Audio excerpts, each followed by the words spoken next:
Hi there, Michelle here from Chelle McQuaid TV. We're helping you find ways to move from functioning to flourishing by putting the latest science to the real world test. Today, I'm pleased to introduce you to Dr. Michelle Pizer. Michelle is an executive coach, organisational and counselling psychologist, and an experienced line manager.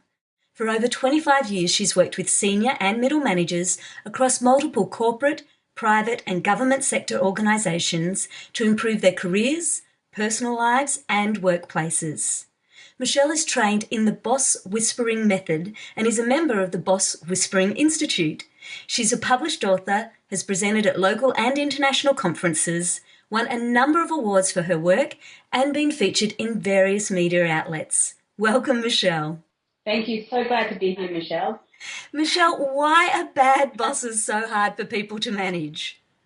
Well, they just don't see that they're, bad. They don't see that they're abrasive at all and upsetting people. Well, they might think they're upsetting people, but they think it's justified just to get the job done. And so they lack psychological insight. And they also just don't see that managing emotions has got anything to do with managing employee motivation. It's just not relevant. So I think the way I think about them is they're not really bad bosses. They're not snakes in suits. They're not psychopaths, but they are bosses behaving badly. I think that's a great way to think about it because it gives us maybe a bit more impact on how we might influence that behaviour. So what do you whisper to a bad boss to make them better? Well, you do it very gently and quietly because it's quite confronting to hear how much they're upsetting others. So the first thing we do is we'll give them feedback, and what I do is I go around and speak to all their co-workers. With their permission, they actually suggest who to go talk to. So it's terribly confronting, and then I sit with them. It takes a couple of hours. I actually just did one yesterday, and go through all that feedback, and they sit there, and it starts usually with them going, "That's not me. I didn't do that. They're confusing me with someone else. You weren't there, you don't know." I go, "No, I don't know, and I can't know. The only thing I can know for sure is that these are the negative perceptions they have of you, and for them it's very real." And then they get very quiet because it's actually, there's so much of it. I group it into themes, so it's all completely confidential. And then what they do is then they go take that away with them and they have to digest that. They don't do anything, just take it easy for a couple of days because some of it's quite a shock to hear. Because it's in the word, I use the words back to them in disguise, and also because it's themes, they can see that a number of people are saying the same thing. So they get very confronted, and it helps motivate them to see that they really need to change and do something about it. So that's the first thing, help them understand the impact based on feedback. Then what I do is I teach them how to read or analyse other people's behaviour. So to get some psychological insight, why are they reacting like this? Why are they seeing you like this? And so it's really the fight-flight response and the threat, the perceived threat, it's the same thing. So it's all about survival. And if you're in the workplace, it's just keeping your job or getting the good work or maybe even getting that promotion in a timely way. So that they're afraid of being perceived as incompetent is usually the thing. And so what we do is I teach them about that fight-flight response. So they perceive a threat, which is someone's going to know that I'm not cutting it or see that I'm not. And then what they do is they'll get anxious. And then what these bosses do, they don't run away and hide, and they don't also sit there frozen. They attack. So they either will with fear or intimidation. And they just haven't yet learned a better way. And so that's the third thing we do is that to make them better is to work on some strategies. So once we've gone through all those things, then we pick the first thing and then we just work through them one by one to eliminate those negative eliminate the negative behaviours and therefore the negative perceptions. So that sounds like a very logical approach, help them understand how they're being perceived. And I think that's so true. Often when we've encounter a badly behaving boss, we think that they're doing it deliberately, and we often don't stop to realise that maybe they're doing this and they don't even really understand that's how they're coming off or the impact that it's having on us. then, helping them think about how do they better read as the boss and the person with the power, what's going on around them, and then how do they better respond to that rather than, kind of piling on more angst or stress to the situation. Do you find, though, over the long term, having worked through those process, that a leopard can really change their spots? Or does it not make a lot of shift in the does it help for a little while but then they go back to what they always did before? Or does the shift actually sustain? Well, we know with neuroplasticity that we can actually change and that it's very difficult. And even your 11-minute habit, I was thinking, actually proves that we can, but it takes quite a bit of effort. And so, yes, a leopard can change its spots because there are a number of types of leopards out there in the leopard panther family. And so I think there are 20 subspecies. So you can actually change. What we do with the boss whispering is that, well, the first thing is that feedback. We make them see, then we make them care. So this is where it actually is the clincher, really, because if there are no consequences for them changing their behaviour, then why? It's sort of like if you tell a kid, don't hit your sister, and then he goes, you might not for a second, and then he'll go back to doing it. And if you say, don't hit your sister or you won't get iPhone privileges later, then maybe, that's when you will get the behaviour change, and it will. So you have to keep at it, and then it will stick. And then the other thing is that you can't just assume they'll know how to behave better. So one of the things we do is show them the way. So it's actually like hope theory. It's once you've got a goal, then the way power is we show them how, and the willpower is, well, there are consequences if you don't do this. And so it's just like hope theory in that way. And there is actually some research going on at the moment at RMIT University here in Melbourne to look at the longitudinal effects. Because one of the things, part of the process is once you've gone through the boss whispering coaching itself takes, say a few months, up to 6 months. And then before I finish with the boss, I do a pulse check and I go back to the organisation and I re-interview everyone I originally interviewed and say, is there anything else we should be working on? Have you noticed improvements, or is there some problems still I don't know? Because the boss may or may not be aware. And so that's what, before we finish any project, that's what we would do, and then continue with some coaching if necessary, or finish the job. So if you're working in an organisation for a bad boss, how do you convince your workplace to get someone like you, a boss whisperer, to come in and help ease that? What happens typically for an organisation to realise, yes, actually we need to do something about this rather than just letting it linger on? Because I know, 3 out of 4 people say their boss is the most stressful part of their job. So I think there are plenty of badly behaving bosses out there. And like you, I believe that's because a lot of bosses just haven't had the training or lack the awareness of their impact. But if I'm stuck in a workplace and I'm working for a bad boss at the moment, how do I convince my workplace to get someone like you to come in and help the boss? Well, you have to let them know that there are options out there. I think the first thing is because it's very risky for a person to take on the boss themselves. So that's something that, unless you're prepared to risk everything, don't take on the boss if you not prepared to live with the consequences that might come your way. What I normally do is encourage you to take it further and just say, look, we've got a problem here, and if something's not done about it, but don't make it about you, because they might want to say, well, you're just a problem employee. And so just say, look, I've got a potential situation if something's not done. If that doesn't work, then you sort of drop some things like, is this bullying? Or we've got a toxic work situation up there. So is this when people call the Fair Work Commission or their union? So you just drop in words which raises their anxiety, the organisation's anxiety, to actually do something. And if they say to you, well, what should we do? And you go, geez, I don't know, maybe some coaching or talk to them. Don't take it on yourself. That would be the main thing. And also, when you take it to your higher up in the organisation, then the main thing is to be cool, calm and collected. Because if you show fear or you're angry, just like out in the wild, people can smell it and you will suffer the consequences because they'll think you're the problem. So the main thing is to be very calm and to have the boss's best interest and the organisation's best interest at heart as well, because that will come through. So while you're doing that though, and you've got to survive day in, day out potentially with this badly behaving boss, and again, we know from the studies that, it often takes people up to 22 months to resolve a situation with a badly behaving boss. And during that time, the cost on their health, their level of confidence, their relationship, that ongoing stress kind of wears them down. What can you do as that individual working for the bad boss, maybe in that time between your organisation seeing the light and bringing someone in to whisper to the boss, while you're trying to, survive just day to day? How do you look after yourself in that situation? Well, there's a few things you can do. None of them will be magic pills or silver bullets, but you can try. One of the things to do is try to have some empathy for your boss, and try to understand that actually they're afraid. Most likely, in most cases, they are afraid, and they're just acting this way because they don't know what else to do. So if you can think, well, they're just behaving badly because of that, then you might be able to accommodate them a little bit better. It doesn't excuse it at all, but it just might make it more tolerable for the short term anyway.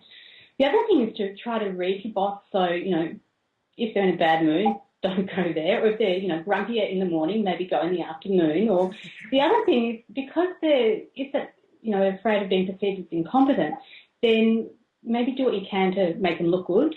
So let them know that you're on their side, and then that might make them reduce their anxiety, and therefore less likely to lash out at you when they see that you're an ally and got their best interests at heart. So they're the kinds of things with the boss. And then the other is just normal self-care.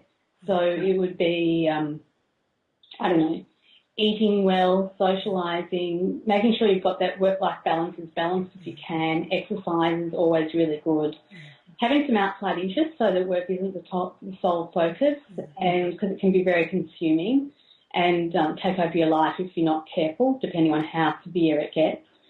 And and talk to people. Don't hold it all. And if you need to go for a walk around the block, go for a walk around the block. Take deep breaths. All the normal kind of stuff. Everyone knows that it's just very hard to do in the moment, and when you're consumed by the despair and distress, which you often find yourself in if it's a severe case.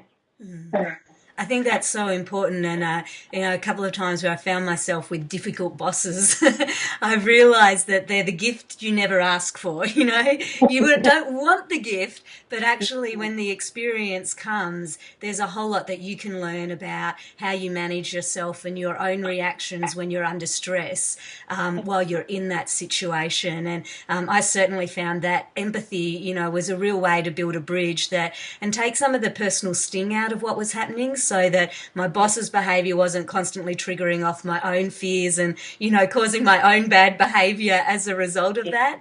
And I think the other thing is, as you're talking about, the things you can do, even a walk around the block or still making sure you're reaching out and connecting with other people for support, is there's actually far more within our control than we often feel in that situation. It's easy when it feels like they're the boss, you need the job, they've got all the power, there's nothing you can do, to feel like you're the victim in the situation.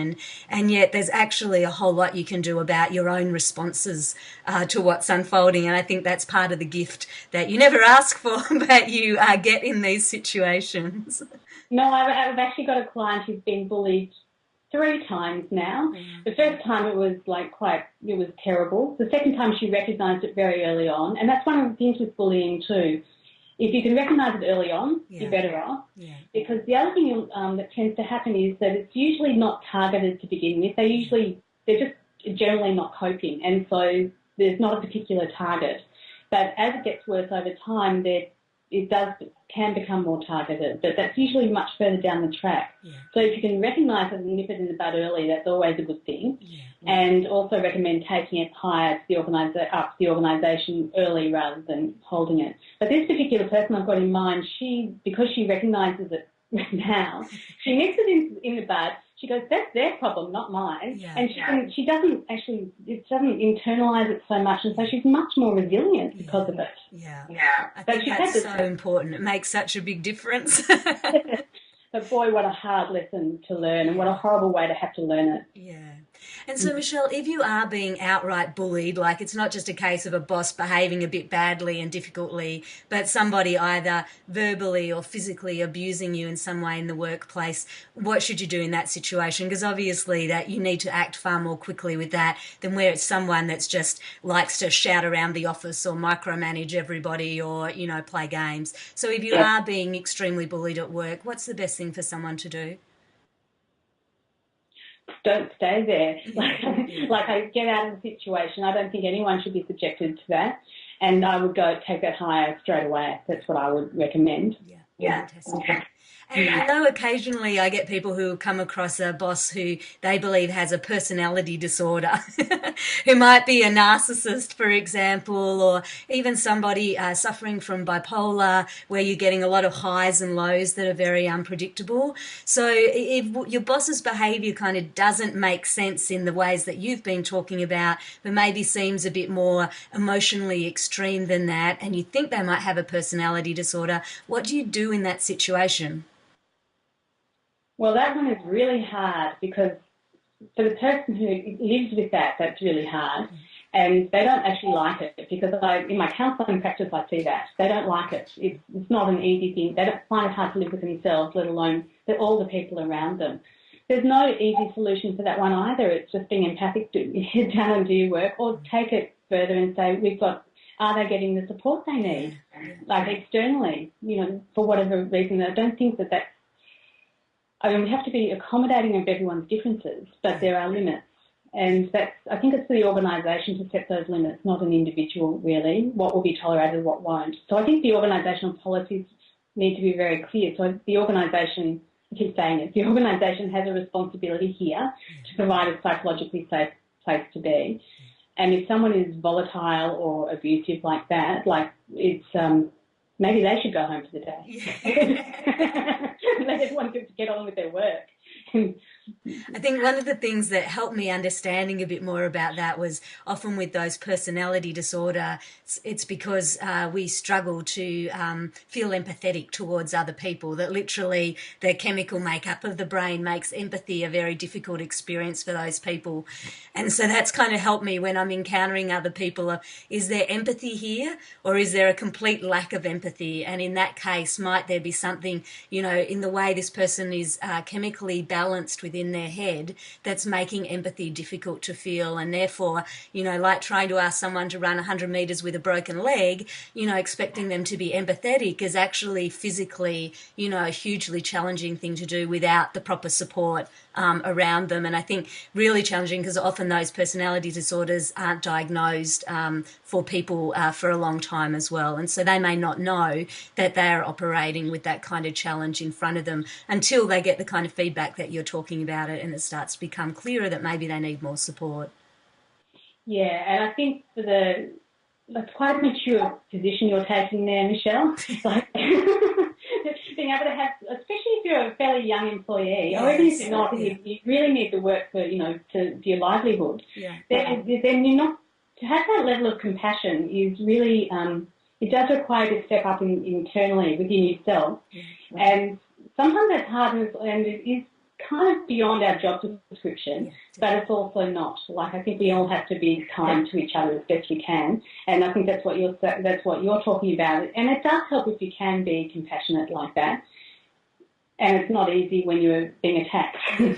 But if you remind yourself that it's actually not you, and ask yourself, is there something going on with them and that they're struggling with, that will help? Yeah, like you say, it can help you just not get so stirred up yourself. Yeah, it definitely made a big difference for me. And I think just, again, it helped me restore some of that sense of there are things I can do in this situation rather than feeling like I was the victim with very few choices. So it was a helpful mindset anyway.